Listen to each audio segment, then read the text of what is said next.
എന്നെ കേട്ടുകൊണ്ടിരിക്കുന്ന എന്റെ പ്രിയപ്പെട്ടവരെ, ആമേൻ, സ്തോത്രം. ഇവിടെ മൊർദെഖായി എങ്ങനെ പ്രതികരിച്ചു? മൊർദെഖായി പട്ടണത്തിന്റെ നടുവിൽ ചെന്ന് കൈപ്പോടെ അത്യുച്ചത്തിൽ പ്രാണവേദനയിൽ നിലവിളിച്ചു.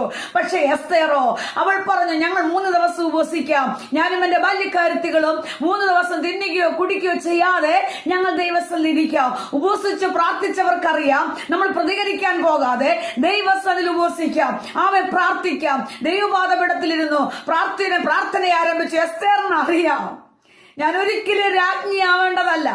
എനിക്ക് അപ്പനില്ല, എനിക്ക് അമ്മയില്ല, എനിക്ക് സഹോദരന്മാരില്ല, സഹോദരിമാരില്ല, ആരുമില്ല. ആരെങ്കിലും ഉണ്ടെങ്കിൽ അവരുടെ പേര് പറഞ്ഞാൽ ആരുമില്ല. എന്നെ വളർത്തിയത് മൊർദെഖായി ചിറ്റപ്പനാ. പക്ഷേ അവൻ ചിറ്റപ്പൻ അല്ലെങ്കിൽ വളർത്തപ്പൻ പറഞ്ഞത് കേട്ട് അനുസരിച്ച് അവൾ രാജ്ഞിയാവാൻ അവൾ ആമേൻ ഒരുങ്ങി രാജാവിന്റെ മുന്നിൽ ചെന്നു. അവൾക്ക് പ്രതീക്ഷകളൊന്നുമില്ല. അവളെക്കാൾ കഴിവുള്ളവർ, കുടുംബശ്രേഷ്ഠതയുള്ളവർ, സൗന്ദര്യമുള്ളവർ നിൽക്കുമ്പോൾ ഒരു യോഗ്യതയുമില്ലാത്ത സ്ഥാനത്ത് അവൾ ഒരുപക്ഷെ ചിന്തിച്ചില്ല, അവള് ആമേ എന്നെ ജയിപ്പിക്കണമെന്നോ, എന്നെ മത്സരത്തിൽ ജയിപ്പിക്കണം, അല്ലെങ്കിൽ എനിക്ക് വോട്ടിടണം, എന്നെ മുൻനിരയെ കൊണ്ടുവരണം. അവളൊന്നും ചോദിച്ചില്ല. അവൾ ദൈവസന്നിധിയിൽ കരഞ്ഞു കാണുമല്ലേ? ദൈവമായിട്ടൊരു ബന്ധമൊക്കെ ഉണ്ട്.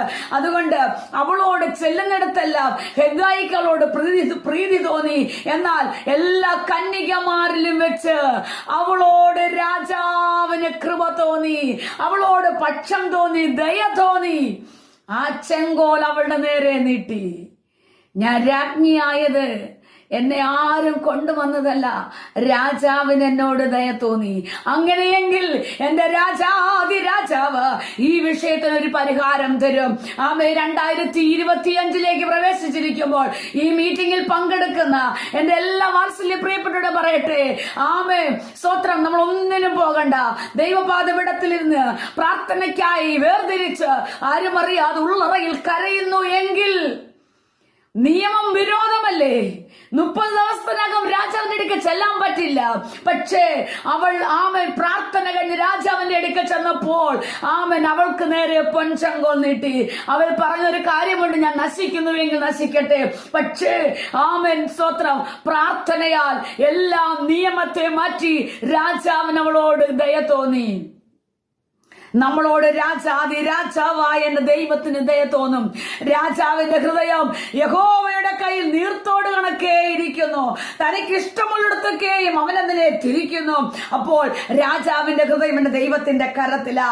അങ്ങനെയെങ്കിൽ ഒന്നിനും ഒരു പ്രതികാരത്തിനോ പ്രശ്നത്തിനോ ഇവൾ എങ്ങനെ വിഷയത്തെ പ്രതികരിച്ചത്? എങ്ങനെ ഈ വിഷയത്തെ അവൾ ജയിച്ചത്? ആൾബലം കൊണ്ടല്ല, കൈക്കൂലി വാങ്ങിയിട്ടല്ല, അല്ലെങ്കിൽ കൈക്കൂലി കൊടുത്തിട്ടല്ല, മറ്റുള്ളവരുടെ സഹായം കൊണ്ടല്ല, പിന്നെയോ പ്രാർത്ഥനയാൽ അവൾ അതിനെ ജയിച്ചു. നിയമം അവൾക്ക് വേണ്ടി മാറ്റി എഴുതി.